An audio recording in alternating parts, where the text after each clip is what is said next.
Dalawang magkakaibigan ang nasawi matapos silang pagbabarilin sa San Jose del Monte, Bulacan Province.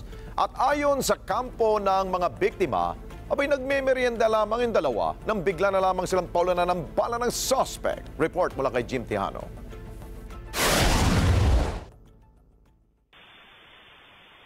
Tahimik na nagmimerienda ang ilang kabataang ito sa isang coffee shop sa Barangay Paradise 3, City of San Jose del Monte, Bulacan, alauna ng hapon nitong Lunes. Makikita sa video na lahat sila napatitig sa lalaking biglang umeksena at walang ano-ano. Biglang bumunot ng baril ang gunman mula sa kanyang kanang bewang at saka pinaputukan ng dalawa sa mga binatilyo. Nagpulasa naman ang ilang kasamahan ng mga biktima dahil sa takot.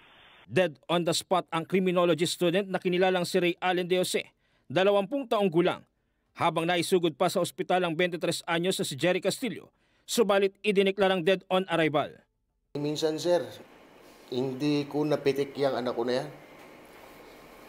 Pinangarap namin yan na makatapos dahil ang sinasabi niya rin sa amin, pa, makakatapos ako, makakatapos ako.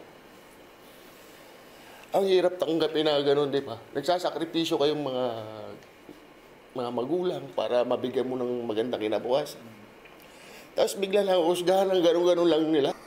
Naginano nila yung anak ko. Na walang kamalay-malay. Nagmimerienda lang, pinatay na niya. Bakit mo binaril? Wala kang puso. Sobrang sakit ang ginawa mo, kuya. Sobrang sakit. Sa isang ina. Ginanya mo yung anak ko. Ginawa mo nga sa pagbaril. Ang bata-bata pa ng anak ko. Na-recover sa crime scene ang dalawang basyo ng bala mula sa caliber 45 pistol na baril.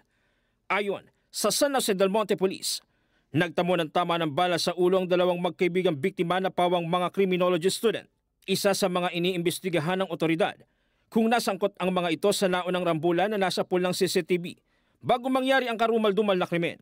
Sa ngayon po, possible initial investigation pa kami. Kinokonekta namin yung mga unang CCTV footage na nagkaroon daw po ng gulo.